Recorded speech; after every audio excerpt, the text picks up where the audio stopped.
The wedding was supposed to be a celebration, a night of love, power, and untouchable wealth. But before the first toast could be raised, a man lay dead in a pool of blood. The bride, draped in diamonds, didn't scream. She simply watched, as if she had seen this moment coming all along. Was this fate?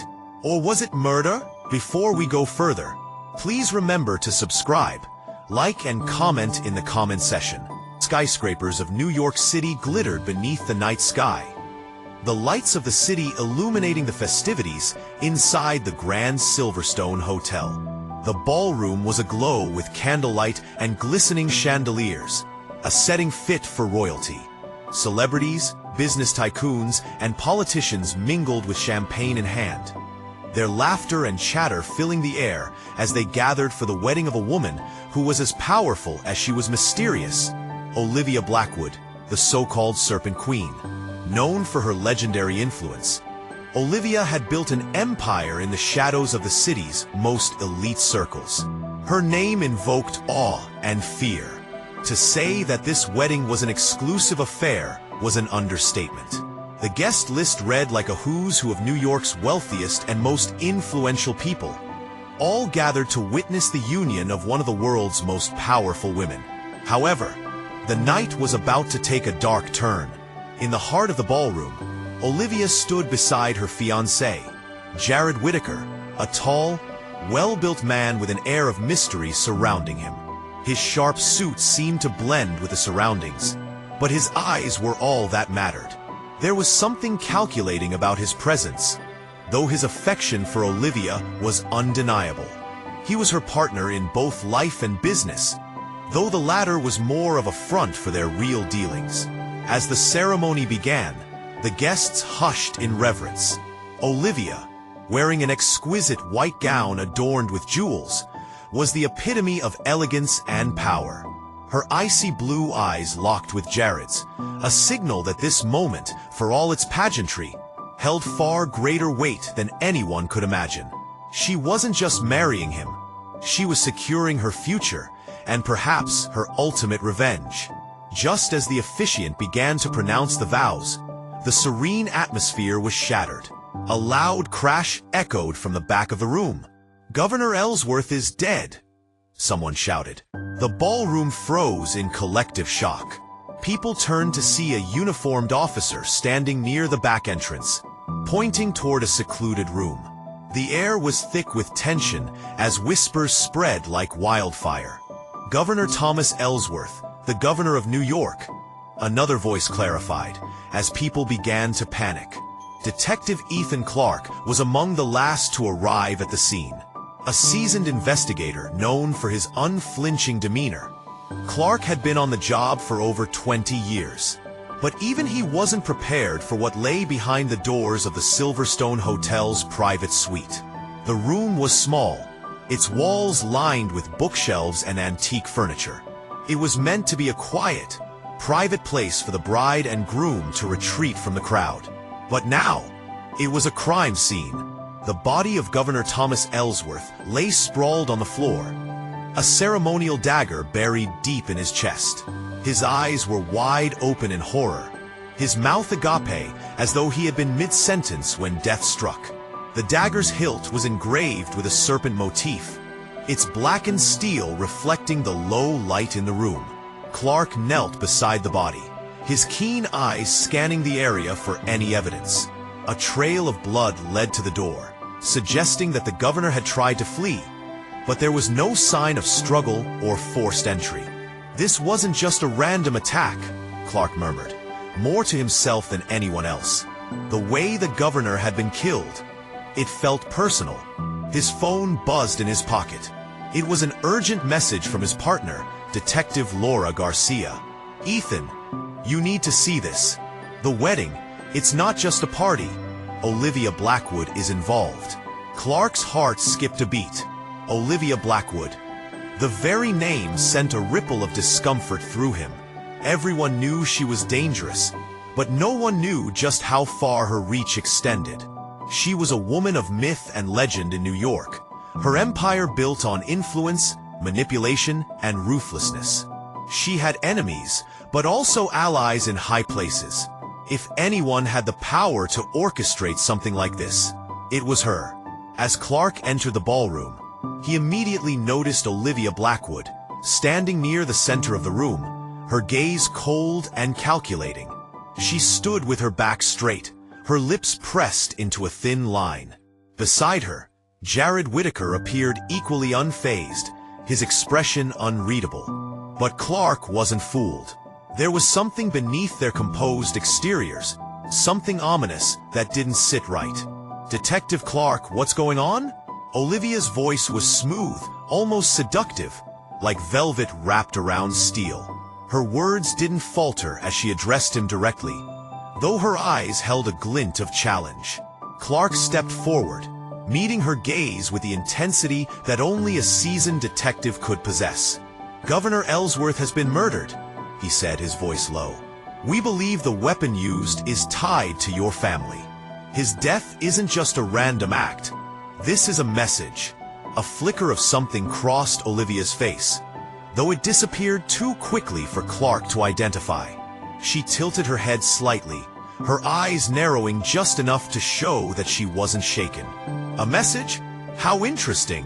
But I don't know anything about this. Why don't you go and ask the people who've been keeping an eye on the governor?" Clark didn't miss the subtle shift in her tone. It was an old trick, deflection, but he wasn't about to let her off the hook so easily. "Olivia, you're far too calm. I'd be careful if I were you." Back at the crime scene, Clark's mind raced. There were too many unanswered questions, and Olivia Blackwood's involvement couldn't be a coincidence. Was this an act of revenge, or was it part of a larger scheme? Was this the work of someone seeking to bring down the Blackwood Empire? Or was there a deeper, more personal reason behind the killing? As the investigation unfolded, Clark would have to peel back the layers of lies, jealousy, and betrayal that surrounded the murder. But he soon realized that he was dealing with more than just a simple homicide. He was up against a woman who could turn ordinary lives into legends, who had the world at her feet, and who wasn't afraid to destroy anyone in her way. The Serpent Queen had made her move, and now, Detective Clark was on a collision course with a mystery he wasn't sure he could solve. Detective Ethan Clark sat at his desk, staring at the crime scene photos spread across the table.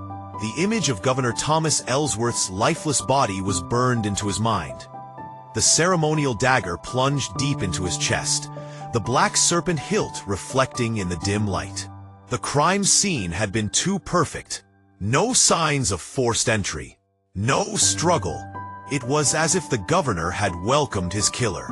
Beside Clark, Detective Laura Garcia paced the room, arms crossed tightly. "This wasn't a crime of opportunity, Ethan. This was a statement." Clark ran a hand over his face, exhaustion creeping in. "Yeah, but a statement from who?" "Olivia Blackwood is a prime suspect, but she's too damn smart to leave evidence behind. If she wanted the governor dead, she'd have someone else do it." Laura stopped pacing. Maybe that's exactly what she did. The weapon used, the serpent dagger, it's not random. That's a Blackwood family emblem. It's a message. Clark exhaled sharply. A message to who? Laura tossed a file onto the desk. Ellsworth was knee-deep in corruption cases before his murder. Rumors were swirling that he was about to launch an investigation into organized crime rings linked to city officials. Some say Olivia Blackwood was at the top of his list. Clark's stomach tightened. So if Ellsworth was about to expose her, Olivia had the motive to shut him up permanently. "But she's careful," Laura countered. "Too careful to be this reckless. Something doesn't add up. This wasn't a quiet, professional hit. This was messy, dramatic. It was designed to make a statement. But to who?" Clark leaned back in his chair, rubbing his temples. "That's the million-dollar question, isn't it?" Across town, Olivia Blackwood stood on the balcony of her penthouse, gazing out over the glittering cityscape. The events of the night replayed in her mind, but unlike the rest of New York, she wasn't shocked by Governor Ellsworth's murder. She had known it was coming. What she hadn't planned for was the way it happened. A shadow moved behind her. "Jared," she murmured without turning around. "You're late." Her fiancé, Jared Whittaker, stepped beside her, his expression unreadable. "I had to make sure we weren't being followed." Olivia turned to him, her icy blue eyes locking onto his. "And we're clean." "But Olivia, this wasn't our doing." She studied him for a long moment, searching for any sign of deception. Jared was good. He had learned to lie like a king, but Olivia was better. "You didn't have him killed?"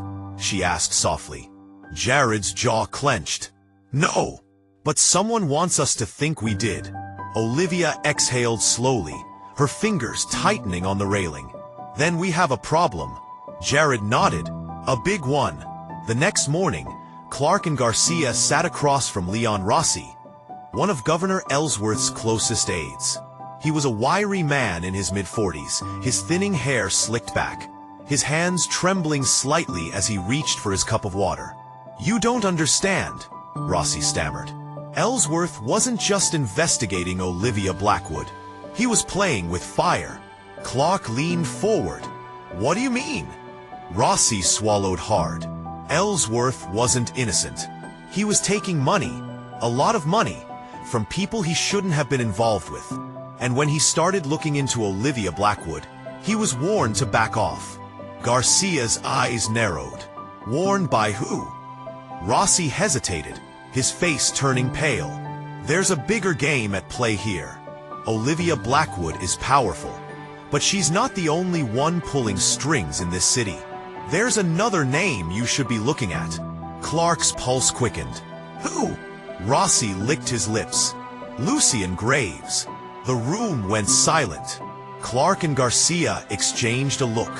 Lucien Graves, a name that struck fear even in the deepest circles of power. A shadow figure rumored to control half the city's underground networks. Clark's voice was steady, but his mind was racing. "Are you saying Graves had the governor killed?" Rossi shook his head. "I don't know, but I do know this. If Graves is involved, you're already in over your head." A cold chill settled in the air. The Serpent Queen was dangerous. But Lucien Graves? He was the devil himself.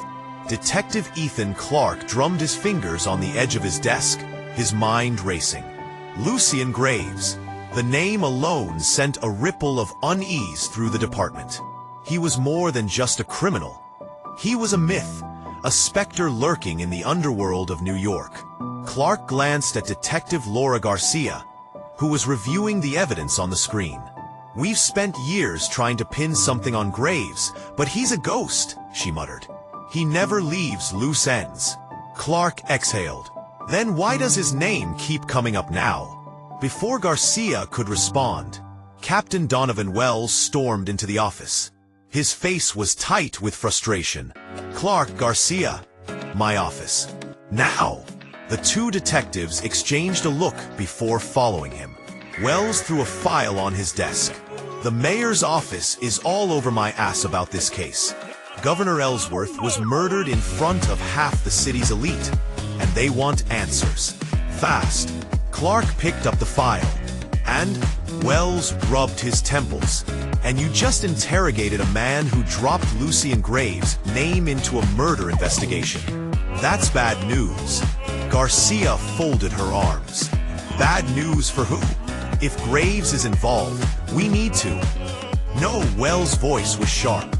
"If Graves is involved, we don't touch him unless we have ironclad proof. The last cop who went after him disappeared. This isn't just about a crime syndicate. This is about power." Clark leaned forward. "If we don't go after him, someone else will wind up dead." Wells let out a slow breath. "Then find something concrete. But until then, keep Graves' name out of your reports." The warning sat heavy in the air. Dressed in a sleek black gown, Olivia Blackwood descended the grand staircase of her estate, her eyes settling on Jared Whittaker, who was seated by the fireplace. She poured herself a glass of wine before speaking. Lucian Graves' name has entered the conversation. Jared looked up. Then things are worse than we thought. Olivia's grip on her glass tightened. Ellsworth's murder was meant to look like a message from me. But someone else, someone powerful, wants me in the crosshairs. Jared nodded. That someone is Graves. Silence settled between them. Then Olivia whispered, "We need to move first." Jared frowned. "And how do you propose we do that?"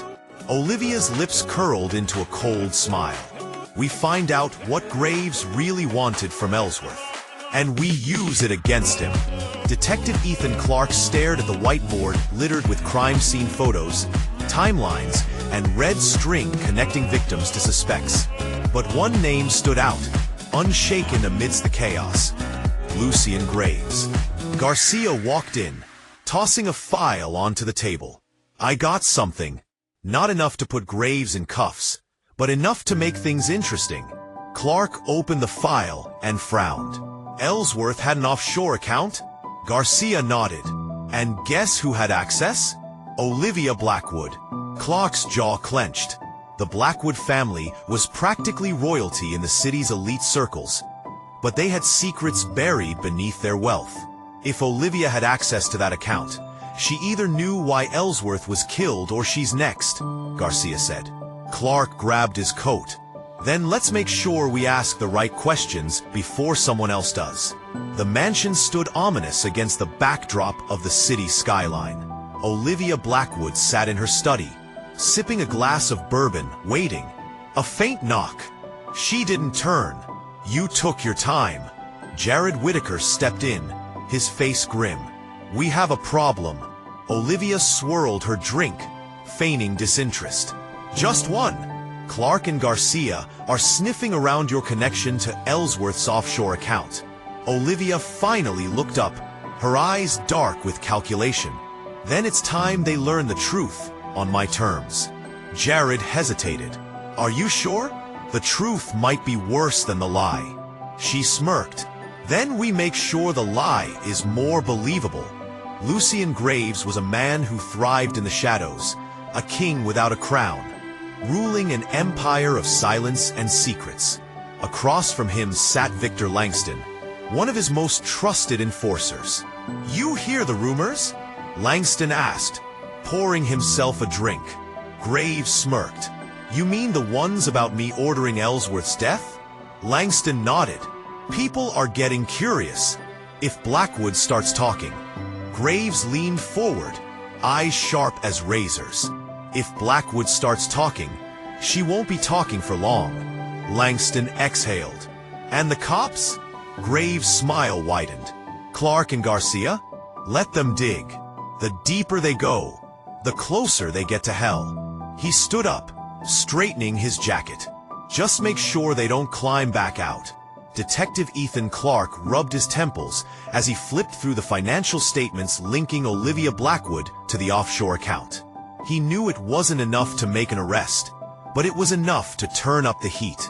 Garcia sat across from him, scrolling through security footage from the night of Ellsworth's murder. "I got something. Check this out." Clark leaned in as Garcia rewound the footage. The screen showed a blacked-out SUV pulling up to Ellsworth's private parking lot 2 hours before his estimated time of death. A tall figure stepped out, wearing a long overcoat and gloves, his face obscured by the shadows. Clark exhaled. "That's our guy." Garcia nodded. "But who the hell is he?" Clark drummed his fingers on the desk. "We need to shake the tree." Garcia grinned. "Let's go knock on some doors." Olivia was expecting them. She sat poised in a high-backed leather chair, sipping her coffee, watching the detectives as they entered. "Detectives," she said smoothly. "What an unexpected pleasure." Clark didn't sit. "We're not here for coffee, Olivia." She smirked. "Pity. I just had a fresh roast flown in from Colombia." Garcia stepped forward, placing the financial documents on her desk. "Care to explain why Ellsworth's offshore account was accessed from your personal server?" Olivia didn't even flinch. Instead, she picked up the documents, gave them a brief glance, and tossed them back on the table. Ellsworth and I did business. Sometimes money moves around. Clark narrowed his eyes. Money that got him killed? Olivia chuckled. If I wanted someone dead, detective, I'd be more efficient. Garcia crossed his arms. You're telling us you had nothing to do with his murder? Olivia sighed, leaning back. I didn't kill Ellsworth, but I can tell you who did. Clark and Garcia exchanged glances. You're saying you have information? Clark asked. Olivia's smile was cold. I'm saying I have leverage. Garcia scoffed. That's not how this works. You don't get to negotiate. She took another sip of coffee. Oh, but I do. Because if you arrest me, the real killer walks free. Clark clenched his jaw. Who is it? Olivia leaned forward, her voice barely above a whisper. Lucien Graves. Graves was playing chess with himself when Victor Langston entered. She talked, Langston said. Graves didn't look up. Of course she did. Langston hesitated. What do you want me to do? Graves moved a piece. Nothing. Langston frowned. Nothing? Graves smirked. Olivia Blackwood is many things, but she is not a fool.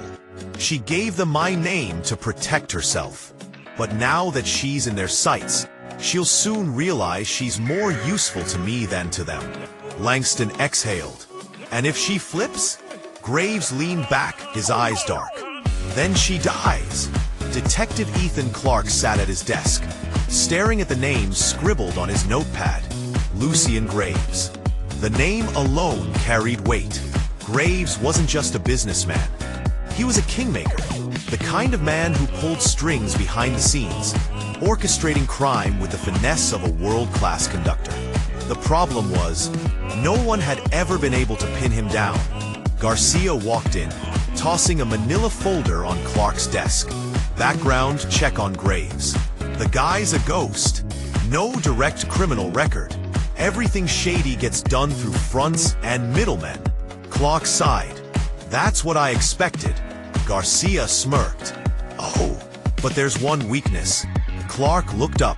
His right-hand man, Victor Langston. Olivia was losing control of the game.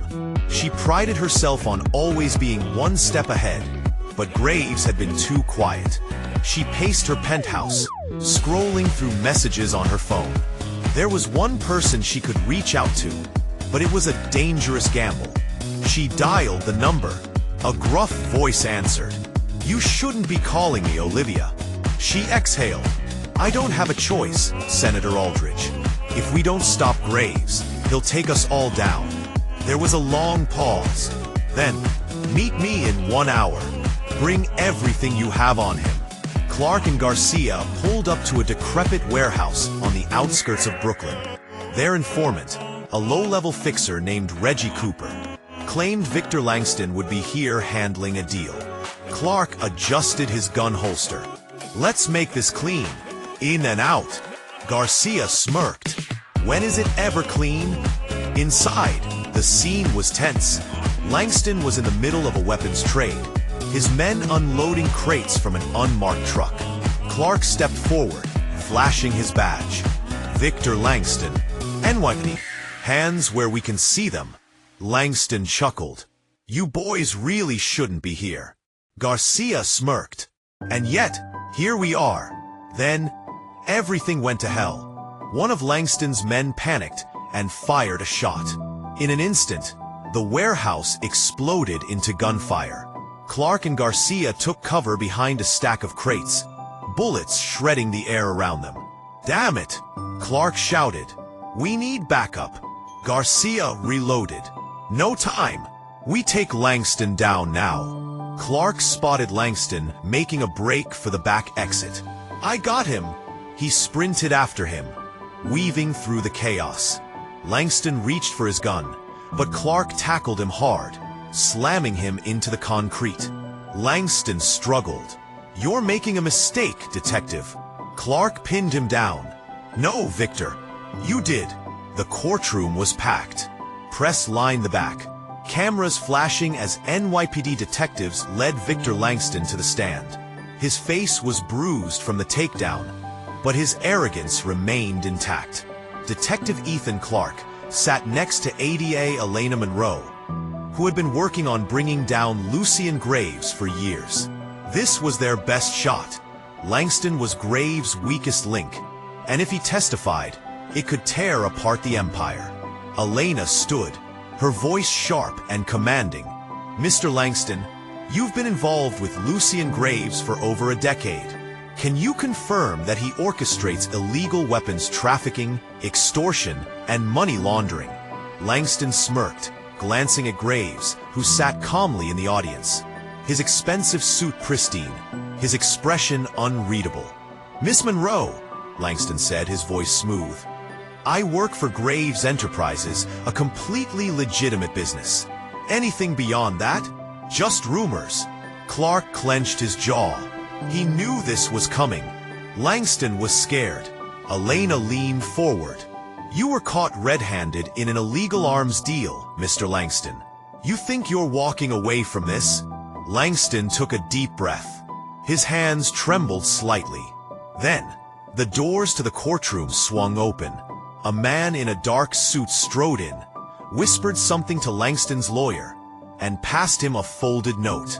Clark's instincts flared. Something was wrong. Langston glanced at the note, then looked directly at Graves. A cold sweat broke out on his forehead. His voice faltered. "I misspoke. I have nothing to say." A murmur rippled through the courtroom. Elena's face hardened. "Mr. Langston, are you aware that perjury will?" "I said I have nothing to say," Langston shouted.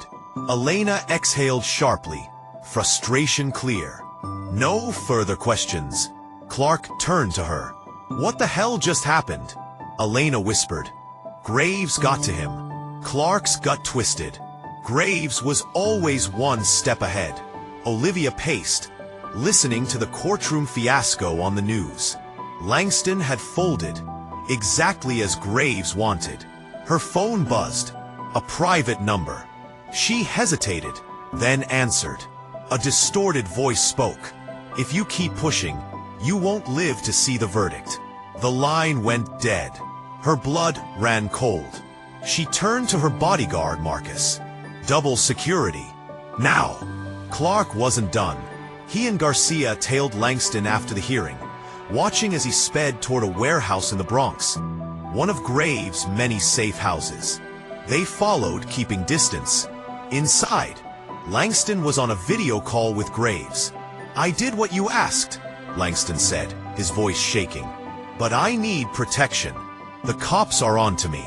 Graves tilted his head, eyes unreadable. Then he smiled. "Victor," he said softly, "you're a liability now." A gunshot rang out. Langston collapsed. Clark and Garcia burst in, guns raised, but it was too late. The shooter, Graves' hitman, had already slipped into the night. Langston gasped for air, his blood pooling around him. Clark knelt beside him.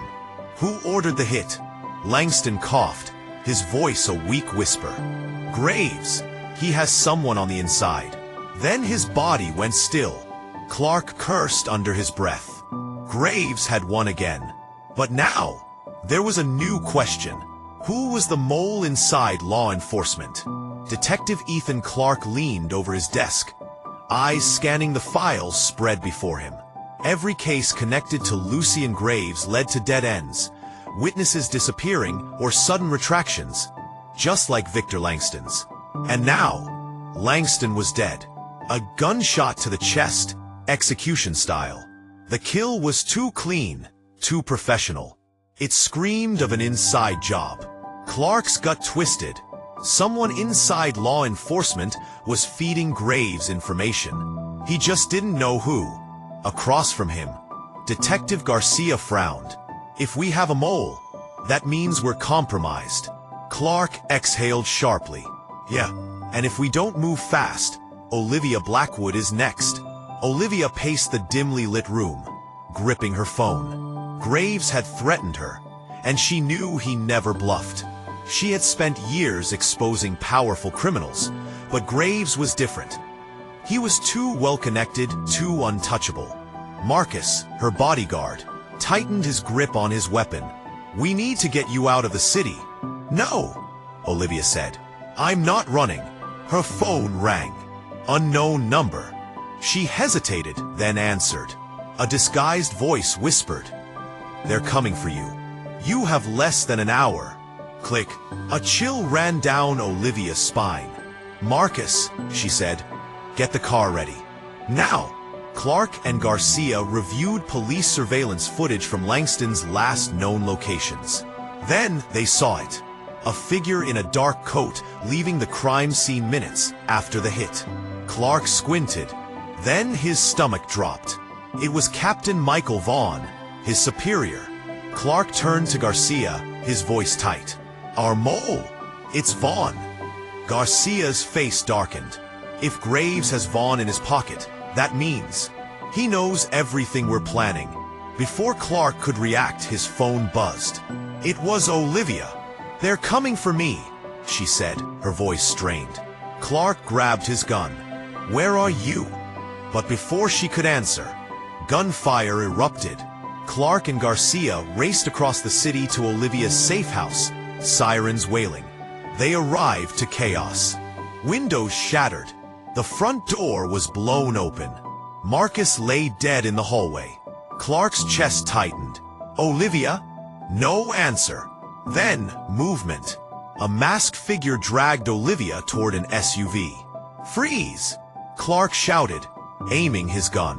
The kidnapper turned, their face shadowed under a hood.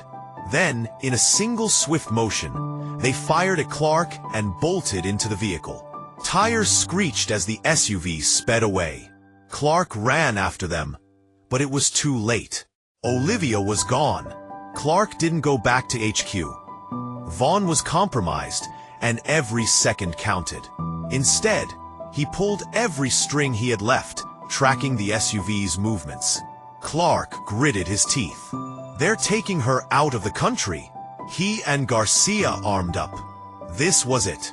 One final shot to bring down Graves and save Olivia. The airstrip was dark, the only light coming from a private jet idling on the tarmac. A group of armed men stood around the vehicle, Graves in the center, his suit immaculate as ever. Olivia knelt at his feet, gagged and restrained. Clark and Garcia moved in silently, using the cover of night. Then, a twig snapped. A guard turned. "Hey!" Gunfire erupted. Clark and Garcia charged forward, taking out two guards before they could react. Graves turned sharply, his face unreadable. "Detective Clark," he said, calm as ever. "You never know when to quit." Clark aimed his gun at Graves' head. "Let her go." Graves smirked. "And if I don't?" A new voice cut through the chaos. "Then I'll put a bullet in your head." Everyone turned. Vaughn stood there, gun trained on Graves. Clark's eyes widened. "You!" Vaughn exhaled. "I made a deal with the devil, but I didn't sign up for this." Before Graves could react, Vaughn pulled the trigger. One shot, right between Graves' eyes. The crime lord collapsed, blood pooling beneath him. His empire finally crumbled. Graves was dead, his network dismantled. Vaughn turned himself in, exposing the corruption inside the NYPD. Olivia published the story of a lifetime, revealing the truth behind Graves' operations. And Clark? He stood on a quiet rooftop, looking over the city. It wasn't perfect. The system was still broken. But for the first time in years, it felt like justice had won, even if it came at a cost.